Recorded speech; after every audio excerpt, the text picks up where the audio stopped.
Hey guys, Awkward Turtle here, and I have not uploaded in a while, so this is probably going to be a really awkward video for me to make, because I am just gonna forget how to talk to a camera.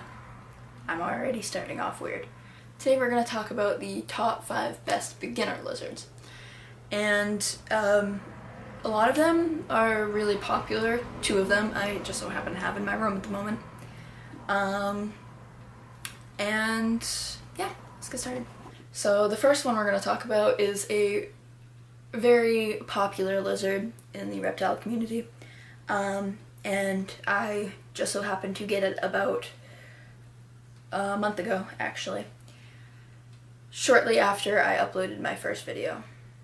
I think I got him sometime a month ago, but her name is Calypso, and she's a bearded dragon.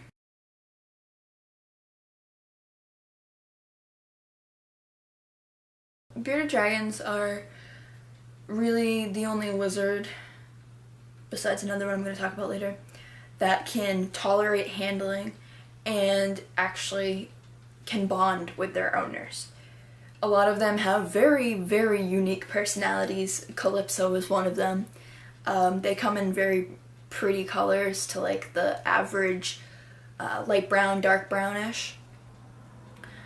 They are omnivores, so they eat bugs and plant matter. As babies, they eat more bugs than plants, and as adults, they eat more plants than bugs.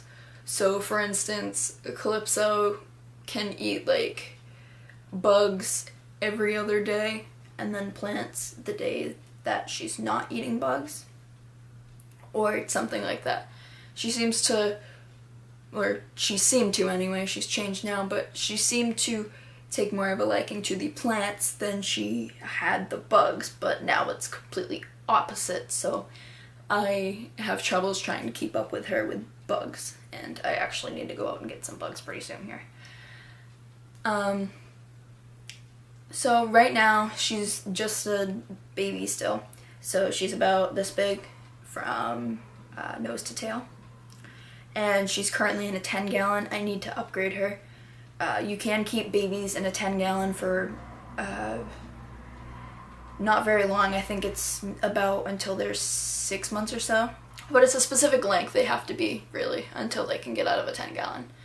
But if you can, I would recommend just skipping to the 40-gallon breeder tank that they need to be in when they're adults. I'm currently trying to find one for her. I've found a broken one that I'm going to repair. And it's even front opening. Those ones are usually more expensive. This one I happened to find for less than the usual $250. They're native to the hot areas of Australia, so knowing that the basking temperatures are usually 100 degrees, you're obviously going to want like a rock, or Calypso has a hammock right under the light so they can get the heat better to help digest their food. They require a full spectrum UVB, so you're going to want a UVB light that covers the whole entire tank. Usually they put it in like the back of the tank, like a fish tank hood, and it's just like a long bulb. I currently don't have that. I'm working on upgrading that as well. I'm slowly upgrading as she's getting older. At the pet store, they did know what they were doing. I obviously did research before going in, which is something you should definitely do. I'd done research a few months before ever like considering getting a bearded dragon. I did research before I even got my crested geckos on bearded dragons.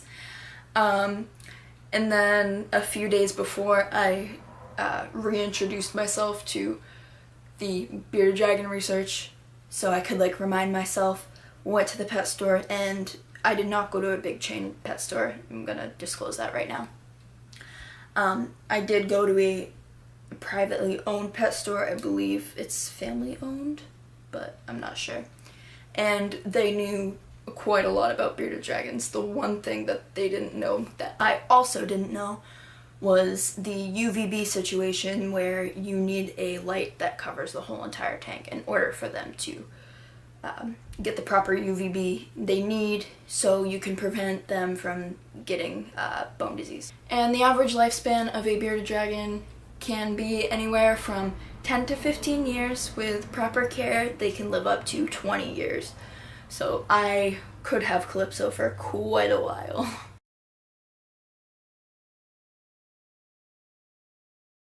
Leopard geckos can be kept in pairs of either male and female if you want babies. Don't recommend that if you don't, obviously. Or female and female. And it's not really recommended to do a male and male pairing of like any animal, because males are usually more territorial and aggressive than females, so that's just not a good idea, and I would not recommend that whatsoever. But a pair can live in a 10 to 20 gallon tank. So depending on which pairing you choose, whether or not you want babies or if you don't, then they can live in a 10 to 20 gallon long tank. And for the substrate, you want reptile carpet or paper towel.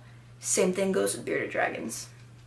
You do not want to use reptile sand or like any kind of sand whatsoever, because that can cause your reptile to get impacted, which would require a vet visit and possibly the death of your pet.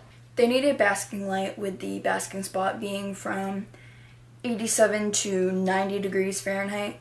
All of my temperatures are in Fahrenheit, by the way. I don't think I specified that with the bearded dragon.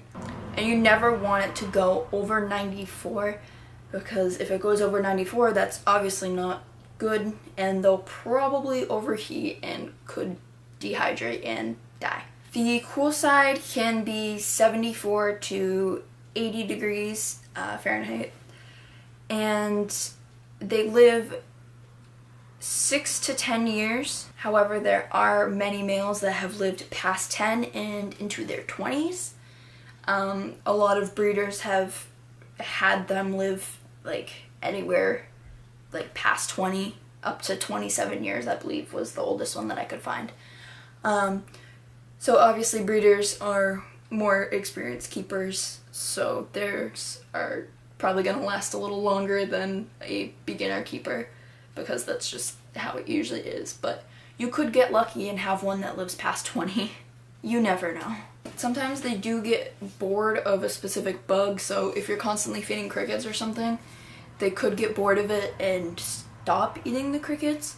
So you might want to change it up every now and again and buy different bugs just to keep them interested, so you avoid them starving themselves and just keep them interested in the bugs altogether. You also want to make sure that you calcium dust the bugs and leave a little bowl of calcium in there, because they will lick it if they need it. This next lizard, I will admit that I did not know much about, so I kind of did a little research before I made this video, because I've never had experience with these. I've never really like heard about them. I've heard about them, but I've never really been like interested enough to do research, mainly because they're not the kind of lizard that you can handle.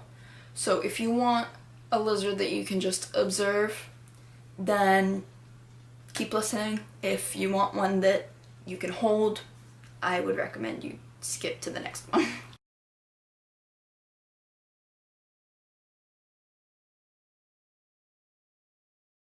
Gold dust day geckos are the next lizard that I'm going to talk about. They are native to Madagascar. They're more of an observation pet, and they can easily lose their tail, and they grow to about 4 to 6 inches. You can house one in an upright 10 gallon to 18 gallon tank.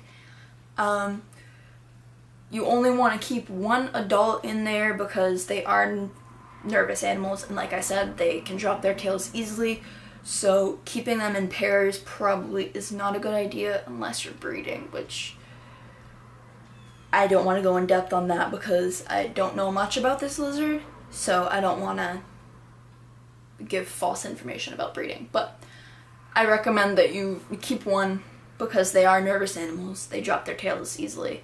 If you're breeding, go ahead and do some research on that. And of course, since they're observation animals and you can really only keep one in a tank, if you want a lot of decor because you're just gonna look at it, then you can get a bigger tank, and the bigger the tank you get, the more decor you can have. So the prettier it'll look. They do live 5 to 8 years. I could not find one that lived past that. Their basking spot should be about 89 degrees during the day. They feed on small bugs like crickets and mealworms and stuff like that. And they also can eat the crested gecko diets. I'll get that out in a minute. As well as I'll show you my calcium.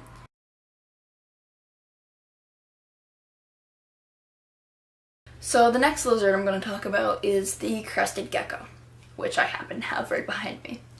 Mine are currently juveniles, so they are quite jumpy and they're small.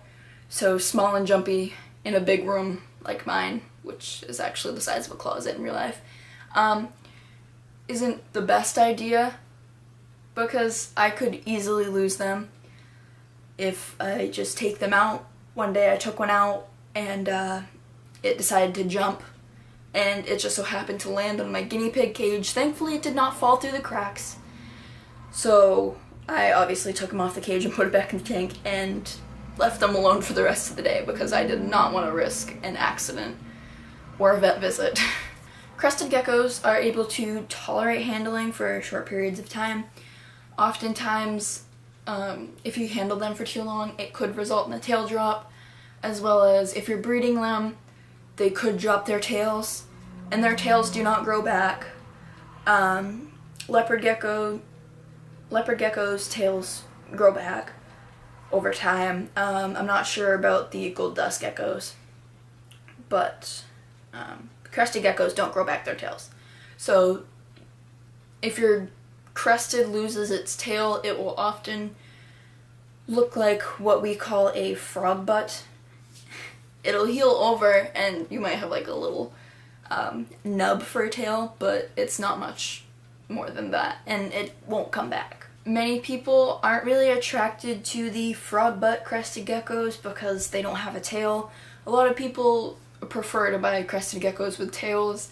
I myself, my geckos have tails. I've never had experience with a gecko without a tail, so I couldn't really tell you. While babies can be jumpy, mainly because they're small and you can't really, or I can't anyway, handle them that often because you don't want to lose them. Adults also can be jumpy if they're not tamed properly. Usually if you get them from a breeder and like they're not quite hatchling, more juvenile, subadult, or adult, usually they'll be more tame. Some breeders will tell you whether or not they're tame and you can hold them or whatever, or if you're going to hold them and then 1 second later it's going to be gone. They are native to New Caledonia, which is about east of Australia. It has like obviously the same weather patterns as Australia, but not quite as hot. It's more of like a tropical rainforest area. Because of this, they can be kept at room temperature, which is usually about 78 to 82 degrees.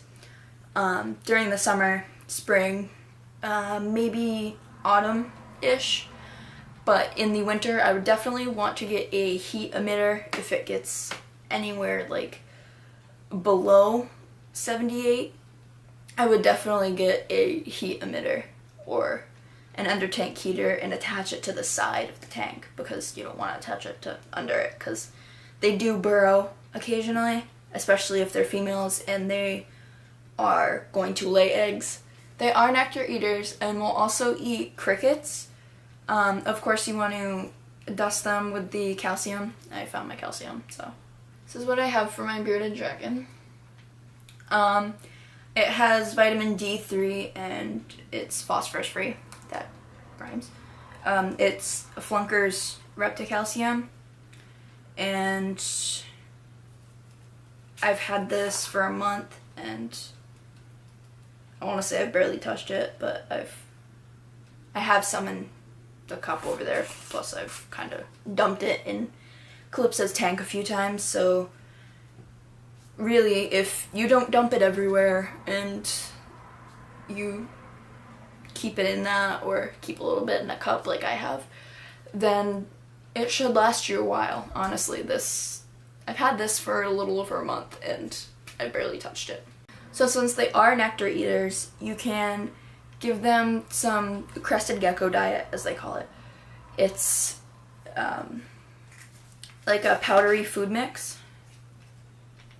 Let's see if I can. I don't know how well you can see that, but gonna get it all over my bed now. So what I use is Repashy.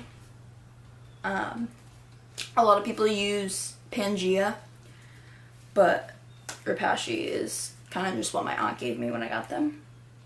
So I've been using it. Never really used Pangea. I've heard good reviews from it.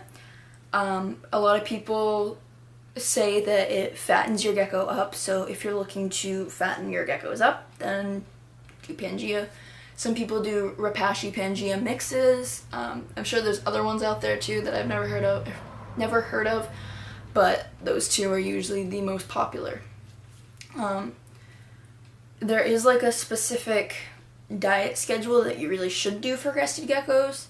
I give them bugs whenever I have them, or about twice every month. I try not to give them too many bugs because the bugs are usually reserved for Calypso, but of course you really should give them bugs for weight gain. Single adults can be kept in a 20-gallon tank, sat upright, or one of those little front opening tanks. My babies are currently in a 10-gallon. There's 2 of them in there. You really should not keep 2 in there. They're still babies. I haven't really heard or seen any signs of fighting, so they should be good for now. I'm currently working on a way of separating them. They are related and they are male and female, so the sooner I separate them, the better. Although they're usually not sexually mature. Males are usually not sexually mature, rather, until like a year old, I think. As far as substrate goes, a lot of people use moss and make bioactive tanks. I've never really seen anyone using a reptile carpet or paper towel for the substrate. Paper towels I've seen occasionally for hatchlings, but for adult geckos I've never really seen paper towel or reptile carpet. They do spend most of their time up at the top of the tank, so you're going to want to not only have their food up there, but a lot of like plants and stuff up there. So their food, their water, and a lot of plants. At the bottom, doesn't really matter what you do, except you don't really want sand. Kind of want to, if you make a bioactive tank, there's a lot of videos out there on YouTube. I plan on making a bioactive tank, so I'll probably make a video of that when I get to it. Crested geckos can live to be 15 to 20 years old. Haven't seen one that's lived past that. I'm sure there are some that live a little bit past it, but not too much past. And the last best beginner lizard is the blue-tongued skink. Now, I'm going to be talking about the northern blue-tongued skink in particular because I've done the most research on that one. There are other kinds of blue-tongued skinks, but I'm going to talk about this one since I've done the most research on this one. Like bearded dragons, they tolerate holding and they can actually bond with their owners, from what I've heard. They are a little more snake-like, like scale-wise. They're a little more snake-feely than bearded dragons. Bearded dragons kind of just feel rough because they're from the desert, and blue-tongued skinks are from Indonesia. They need plenty of floor space as well as a UVB light. Of course, a basking spot is needed. 90 to 100 degrees is the ideal temperature for the basking spot. The cool side should be 75 to 82 degrees, and the temperature at night should not drop anywhere below 70. Blue-tongued skinks can live 15 to 20 years and more. I have not found an exact age for when the oldest living skink has lived, but they can live anywhere from that. And since there's so many types of blue-tongued skinks, I don't really want to give you more specifics on a certain one, but this is kind of more leaning towards the northern blue-tongued skink facts. There are other types, like I said. I would do research on those other types. Blue-tongued skinks average from like $300+, whereas all the other lizards that I've talked about go anywhere from $50 to maybe $200. And going to $200 would be like a good quality crested gecko or leopard gecko. Sometimes bearded dragon.